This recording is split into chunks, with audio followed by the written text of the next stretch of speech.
तो पाठ का क्या नाम है? कड़बक। ठीक है, इसमें कोई डाउट नहीं कि पाठ का नाम है कड़बक और लेखक का नाम है मलिक मोहम्मद जायसी। अब इसको शॉर्टकट में जायसी भी सिर्फ बोल सकते हैं। ठीक है, सिर्फ शॉर्टकट में क्या बोल सकते हैं? जायसी। कड़बक जायसी, इसका ट्रिक है कि कड़बक बक हम जायसी। ठीक है, तो सबसे पहले हिंदी पढ़िए चाहे इंग्लिश पढ़िए, सबसे पहले आपको लेखक का परिचय पढ़ना पड़ता है। परिचय कि लेखक कहाँ का था, जन्म कब हुआ था, ये सब पहले पढ़ना पड़ता है। ठीक है, तो उसी तरह हम लोग जायसी जी का पहले परिचय पढ़ेंगे। बहुत अच्छे कवि थे, इनका एक एक कविता सुनिएगा ना तो मतलब ज्ञान वाला कविता लिखते हैं, सुनने के बाद माया लगेगा। तो सबसे पहले ये बहुत पुराने कवि हैं, बहुत साल ये लोग जो था ना बहुत पुराना पुराना थे। तो देखिए, सबसे पहले तो लेखक का नाम क्या बोलेंगे? कड़बक के, कड़बक के लेखक है मलिक मोहम्मद जायसी। तो कोनो कोई भी अच्छा काम करता है तो उसका नाम चलता है। ये भी अच्छा काम किए हैं तो नाम चल रहा है, किताब में छपाया है। तो उनका जन्म पढ़ेंगे तो 15वीं सदी यानी 15वीं शताब्दी में अनुमान अनुमान लगाया जाता है कि 1492 में उनका जन्म हुआ। अब ये सब जरूरी कहाँ पड़ेगा बताओ? ये सब जो पढ़ेंगे तो जरूरी कहाँ पड़ेगा? ऑब्जेक्टिव में एक नंबरिया में आता है कि मलिक मोहम्मद जायसी का जन्म कब हुआ था, तो लिखा रहेगा 1492। ऑप्शन 4 को रहेगा, लेकिन क्या मारिएगा? 1492। अनुमान लगाया जाता है, कोई फिक्स इसका नहीं है।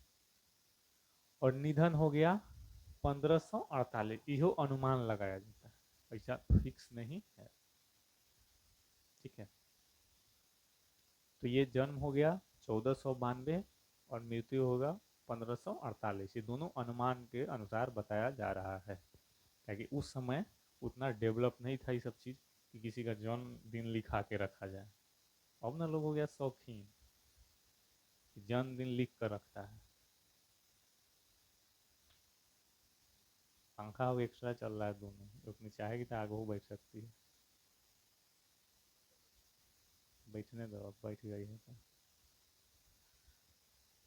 ठीक है। कति कहेंगे, क्या बोलेंगे कि हाँ पहले उतना डेवलप नहीं था इसीलिए इसका डेट ऑफ बर्थ नहीं लिख के रखा क्या है। अब देखिए, निवास स्थान, ये बहुत अच्छा सवाल है, ये पूछा जाता है। निवास स्थान पूछा जाता है। जायस उनके गांव का नाम था, और कब्र अमेठी यानी कि अमेठी जिला का नाम था और उत्तर प्रदेश में ये पड़ता है। बोले से पूछेगा कि जायसी जी का जो है जन्म स्थान कहाँ है? अमेठी उत्तर प्रदेश, इतना याद रखना है। अमेठी उत्तर प्रदेश, जायस गांव का नाम था, अमेठी जिला और उत्तर प्रदेश। तो निवास स्थान है जायस और अमेठी उत्तर प्रदेश। जायस यानी जायसी मतलब जायस, उनके नाम में भी जुड़ा है जायसी, यानी जायस स्थान पर अमेठी में उत्तर प्रदेश में उनका जन्म हुआ था। यानी बसते थे, रहते थे, जन्म वही हुआ। पिताजी का नाम था मलिक शेख ममरेज। ठीक है, ये इतना याद रखना है, इसको नहीं याद रखना है। पिता का नाम था मलिक शेख ममरेज। ये सब पूछा जाता है कि जायसी जी के पिताजी का क्या नाम था, तो बताएंगे मलिक शेख ममरेज। ठीक है, पिताजी का नाम। और उनको जो ज्ञान देता था, ज्ञान जिनसे उनको ज्ञान सीखे थे, उनके गुरु कौन थे? तो सूफी संत शेख मोहिदी और सैयद असरम जहांगीर, ये उनको शिक्षा दिए थे। तो जायसी जी के गुरु थे सूफी संत शेख मोहिदी और सैयद असरफ जहांगीर। इतना थोड़ा सा याद रखना है। अब चलिए उनकी वृत्ति यानी कि वो किस तरह अपना जीवन को काटते काटते आगे बढ़े थे, ठीक है, इसको जानते हैं।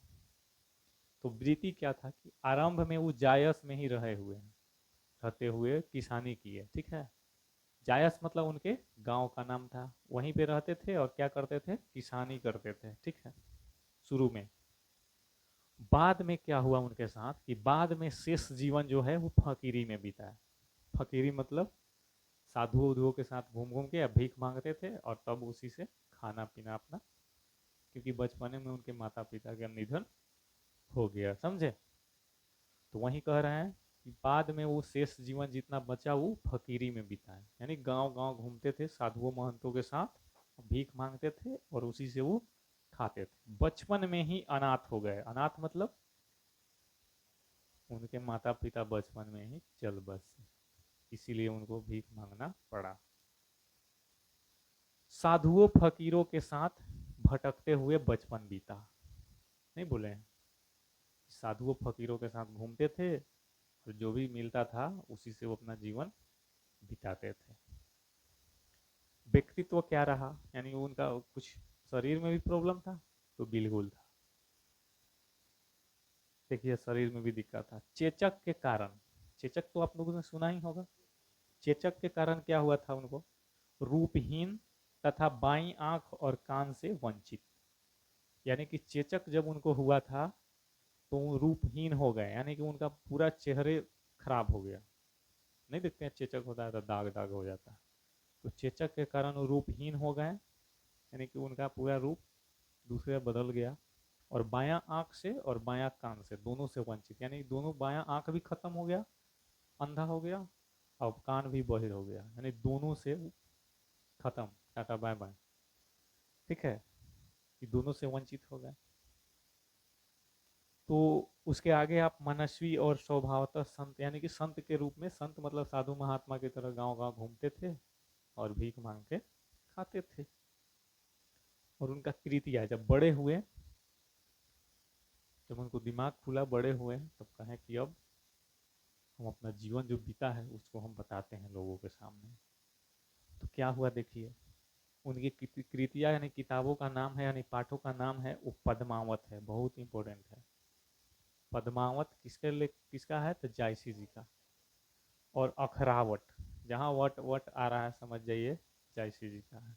पद्मावत, अखरावट, आखिरी कलाम, ऐसे नाम ही ऐसा है, लग रहा है कि आखिरी ये उनका जीवन था, उस तरह लग रहा है।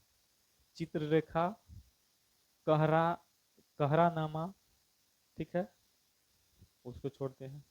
ये सब जो है उनका था। इसके अलावा भी था चंपावत, जहाँ वत वत वाला आएगा ना, और नामा उमा देख रहे हैं, ये सब कृतियाँ जो है उनका है। लेकिन इसमें के मेन मेन कौन है, पद्मावत, अखरावत, आखिरी कलाम, चित्रलेखा, बस इतना ही मेन है, ठीक है। इतना याद रखना है कि उन्हीं का ये कृतियाँ है।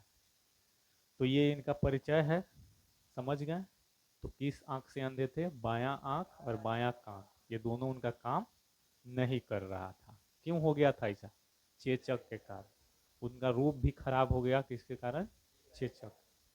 और बचपन में वो क्या हो गए थे, अनाथ, क्योंकि बचपन में उनके माता पिता चल बसे थे। क्या चल बसे मतलब जान रहे हैं ना। उसके अलावा अब जीवन कैसा बीत रहा था, तो साधुओं फकीरों के साथ बचपन उनका बीता था, यानी घूम घूम के क्या मांगते थे, भीख मांगते थे, अपना जीवन काटते थे। और यही है मलिक मोहम्मद जायसी जी, ठीक है, यही है। आगे क्या होगा उसको भी देखेंगे, पहले इसको नोट कर लीजिए।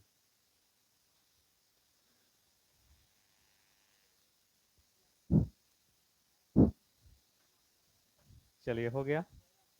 तो मलिक मोहम्मद जायसी का आप कविता है कड़बक, ठीक है, कड़बक है। अब इसको जानिए कि कड़बक में क्या क्या बताया है, ठीक है।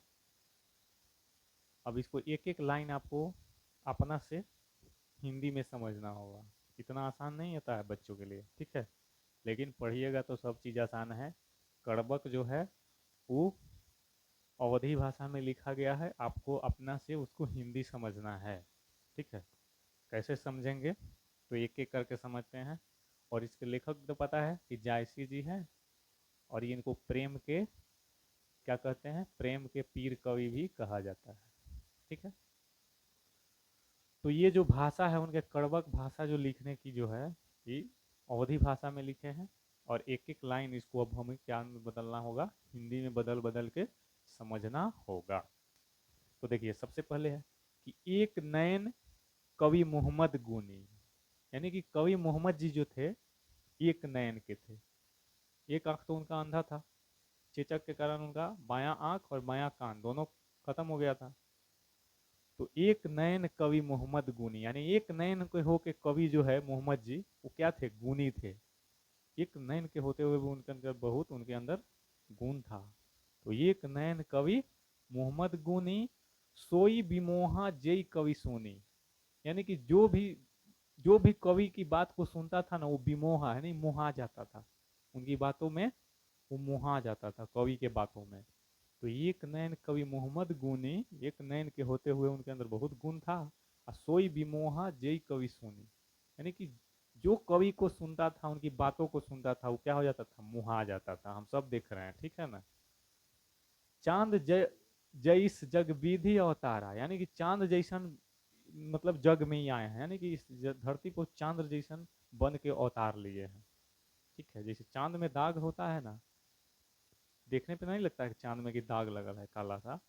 तो वही बोल रहा है कि चांद जैस जग विधि अवतारा, यानी कि जग में जो है, जग में यानी पृथ्वी पर जो है चांद जैसन अवतार लेके वो जन्म लिए हैं।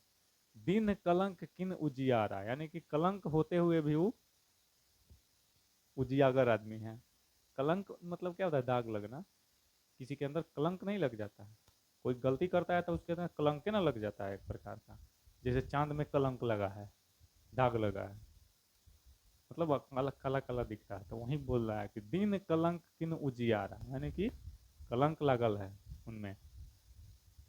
उसके बाद है कि जग सुझा एक नई नाहा, यानी कि एक नयन के होके भी जग में अपना छाप छोड़े हुए हैं। जग में यानी जग का मतलब पृथ्वी पर, समाज में अपना छाप छोड़े हुए हैं। उआ सूक अस नख नख तन माहा, यानी कि जग में अपने आप को इतना कर रहे हैं कि उनको सुख शांति आराम से मिल सके, ऐसा कर रहे हैं। ये नहीं कि अब एक नयन के हैं तब वो हार मान जाए कि हमसे अब कुछ नहीं हो सकता, ऐसा नहीं मानते हैं।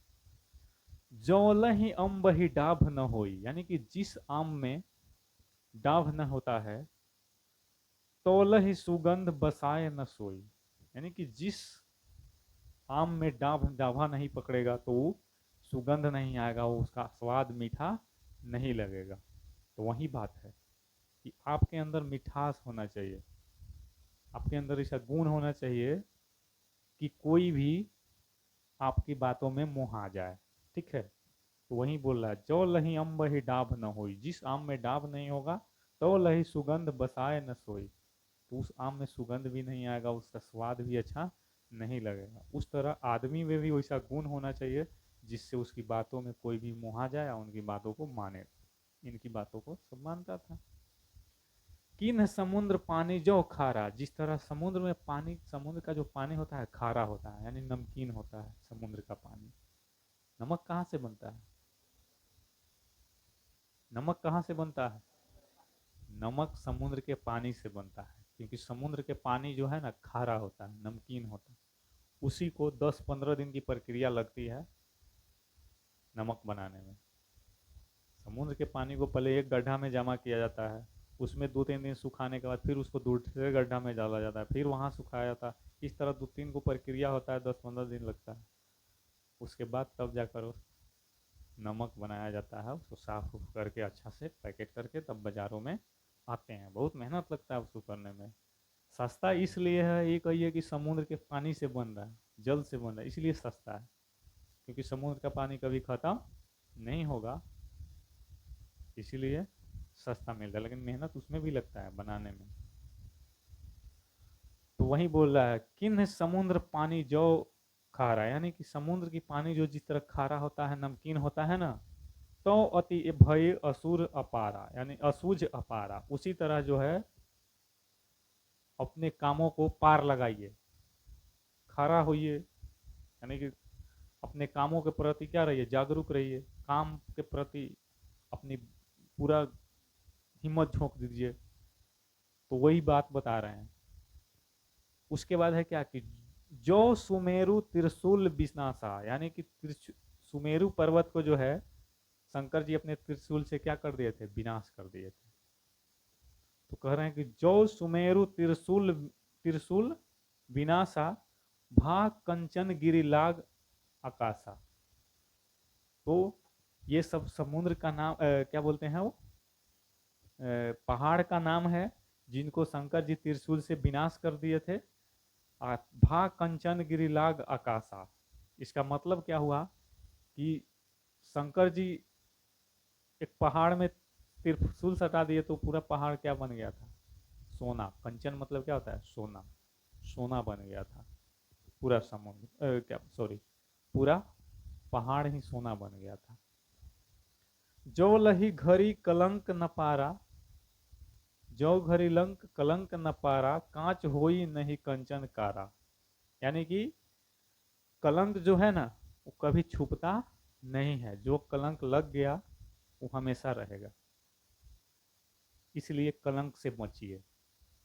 कलंक मतलब गलती। एक बार गलती कर दीजिएगा तो किसी के सामने कितना हो सही साबित कीजिएगा ना, वो आपको सही नहीं मानेगा। क्योंकि एक बार गलती कर दिए, आपके अंदर कलंक लग गया, आप पर दाग लग गया, तो गलती करने से पहले सोचिए। गलती होता है, आदमी है तो गलती होता है, लेकिन जानबूझ के गलती कीजिएगा तो कलंक लग जाएगा। और एक बार लग जाएगा तो कितना हो साबित कीजिएगा कि हम अच्छे हैं, तो लोग मानेगा नहीं। वही है, कांच हो ही नहीं कंचन कारा। कंचन कभी कांच हो सकता है, यानी कि सोना कभी शीशा बन सकता है, सोना सोने रहेगा, सोना कभी सोना ही रहेगा। वही कह रहा है, एक बार कलंक लग जाएगा तो कलंक ही रहेगा। कलंक कभी धोआता नहीं है। उसी तरह बोल रहा है कि कांच कभी कंचन कभी कांच नहीं हो सकता है, ठीक है। शीशा कभी सोना नहीं हो सकता है, सोना कभी शीशा नहीं हो, सोना सोना ही रहेगा, शीशा शीशा ही रहेगा। एक का नयन जस दर्पण और ते ही निर्मल भाव। यानी कि कह रहा है एक नयन होता था ना उनका, उनका एक नयन एक आंख था, क्योंकि एक तो खत्म हो गया था। तो एक आंख था उनका, दर्पण की तरह था, शीशा की तरह। शीशा कभी झूठ बोलता है?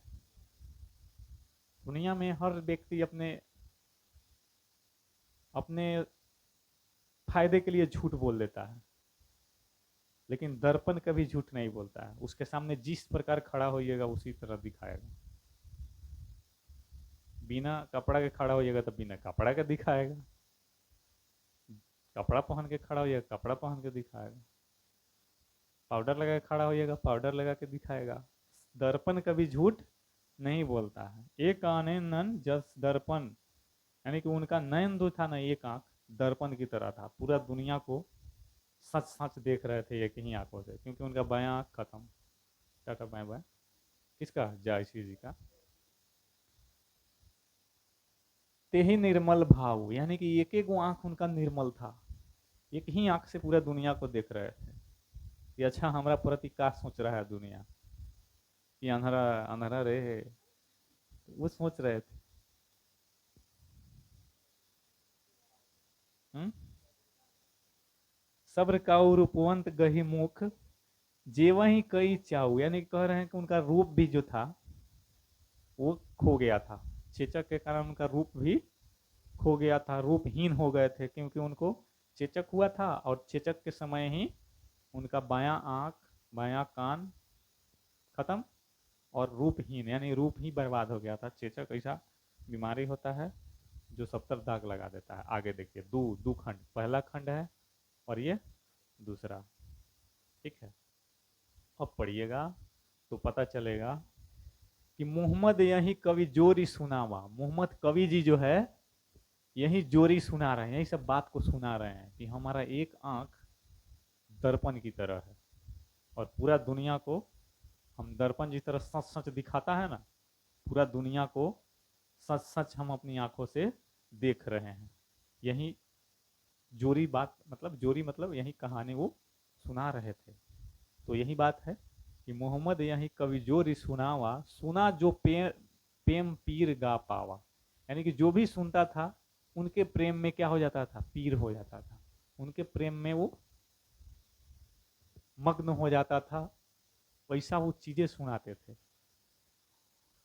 जोई लाई रकत के लेई, यानी कि जो जो भी चीज लिखते थे ना वो, समझिए वो अपने रक्त के लेई से लिखते थे, वो अपने खून से लिखते थे। गाढ़ी प्रीति नैन जल भेई, यानी कि जो रो रो के लिखते थे, खून के एक एक बूंद से लिखते थे कि हम पहले कितने अच्छे थे, और चेचक के कारण हमारा सब कुछ डूब गया, माता पिता नहीं रहने के कारण मेरा जीवन बहुत दिक्कत में बीता। तो वहीं बोल रहे हैं, जोरी लाई रकत कै लेई गाढ़ी प्रीति नैन जल भेई। जो भी लिखते थे सुनाते थे, रो रो के सुनाते थे, रो रो के लिखते थे, खून के लेई से लिखते थे। ओमन जानी कवित किन्हा, मकु यह रह जगत मन मह चिन्हा, यानी कह रहा था कि जो भी हम काम करेंगे वैसा करेंगे कि वो जगत में जो है, जगत मतलब पृथ्वी पर जो है, जगत में चिन्हा, इस समाज में मेरा चिन्ह बनकर रहेगा, निशान बनकर रहेगा, ऐसा काम करके जाएंगे। किसी के गर्दन थोड़ी काट के जाएंगे कि निशान बन रहेगा, अरे फलनावा उसको तो काट दिले रही, वैसा काम करके नहीं जाएंगे, अच्छा काम करके जाएंगे। वही कह रहे थे, ओमन जानी कवित अस्किनहा, मकु या रह जगत में चिन्हा, यानी कि जगत में ऐसा करके जाएंगे कि चिन्ह बन के रहेगा, चिन्हा बन के रहेगा। ठीक है। कहाँ सो रतन सेन अस राजा, यानी रतन सेन जो एक राजा था, कहाँ सुआ असी बुद्धि उपराजा, यानी कि ये जो राजा थे ऐसा ऐसा काम करके गए थे कि अभी तक उनका नाम चलता है। तो आप लोग रतन रतन राजा का नाम थोड़े सुने रहिए, रतन सेन, आप लोग सुनिएगा खेसरिया का कि नींबू और बाद और कथी करते। तो ये सब आप लोग को याद रहेगा, थोड़ी पता चलेगा कि कौन क्या काम करके गया है, क्यों उसका नाम चलता है। कहाँ अलाउद्दीन सुल्तानू, कहाँ राघव जेई किन्ह बखानू, यानी कि अलाउद्दीन जो राजा था, राघव राजा था, इन सब का बात सुनिए, कैसा कैसा काम करके गए हैं कि उनका अभी तक नाम चलता है। आप क्या कर लिए हैं जीवन में कि आपका नाम चलता है, आप अपने एक बार सोच के देखिए। किसी भी व्यक्ति को एक बार में एक ही रूप धारण करने को मिलता है, फिर मरिएगा, फिर दूसरे रूप में आप जाइएगा। अभी आदमी के रूप में आए हैं, अच्छा कर्म किए हैं, अब किस रूप में जाइएगा, इसके बाद चींटी बन के जाइएगा, मच्छर बन के जाइएगा, कोनो मारेगा थपाक, बम बम स्वाहा, बिहान वाला भोज शुरू समझे।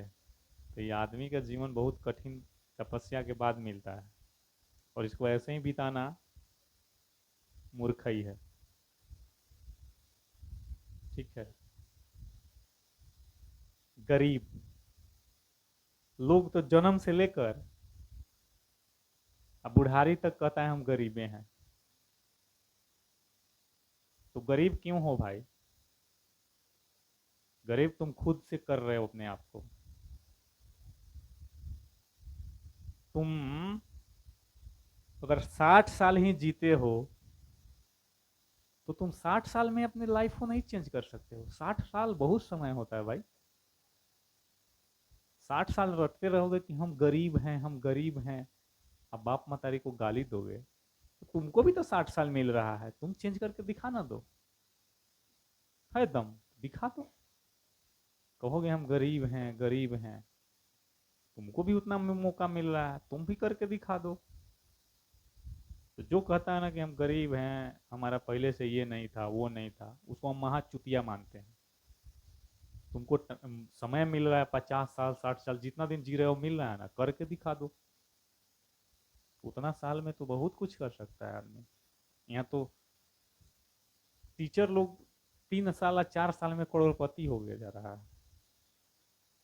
कौन सा टीचर? जो बड़े बड़े लेवल के टीचर हैं, वो लॉकडाउन से शुरू किए 2019-20 से, अभी देखिएगा 25 तक कहाँ के कहाँ निकल गए हैं। और उनका कहानी सुनिएगा तो रुवाई आ जाएगा कि पहले वो कैसे थे, कितना रुपए के लिए तरसते थे। तो इससे नहीं सीख मिलता है। अब हंसिएगा गार्जियन को कि वो गरीब है इसीलिए हम भी गरीब है, तुमको भी तो समय मिल रहा है, तुम भी चेंज करके दिखा दो। चलिए कह स्वरूप पद्मावती रानी, यानी पद्मावती रानी थी, उसके बारे में भी बताते हैं।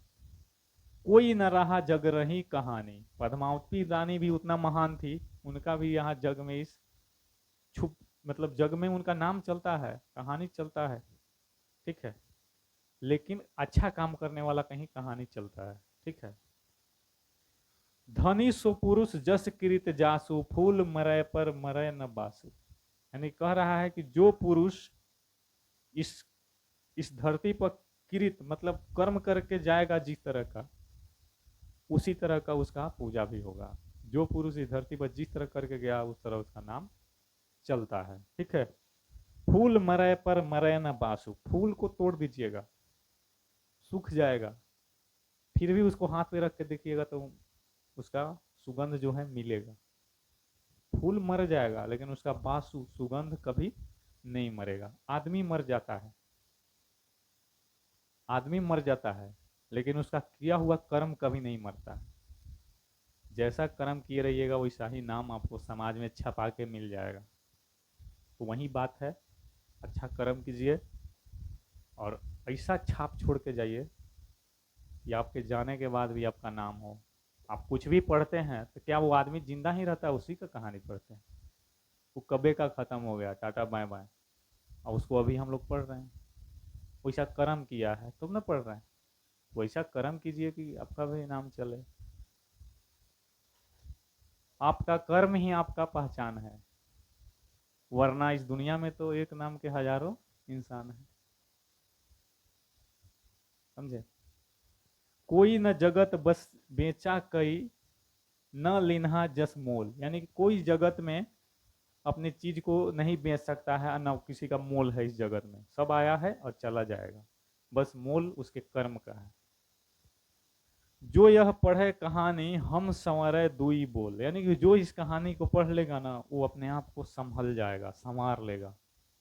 लेकिन कुछ ऐसा लोग होता है उसको कोई फर्क नहीं पड़ता है। तो वहीं बोल रहा है कि जो कहानी को पढ़ेगा वो अपने आप को थोड़ा ना थोड़ा चेंजिंग जरूर लाएगा। अब आपके जीवन में इसका कोई प्रभाव पड़ेगा कि नहीं पड़ेगा उसका कोई ठिकाना नहीं है। चलिए,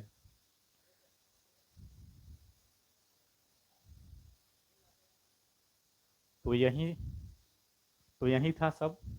इसको हिंदी में आपको समझाएं अच्छा से। अब आप लोग दोबारा समझिए, या समझ गए हो तो बहुत अच्छी बात है। अब इसका प्रश्न उत्तर आएगा तो उसको बनाएंगे, क्या बनाएंगे ना।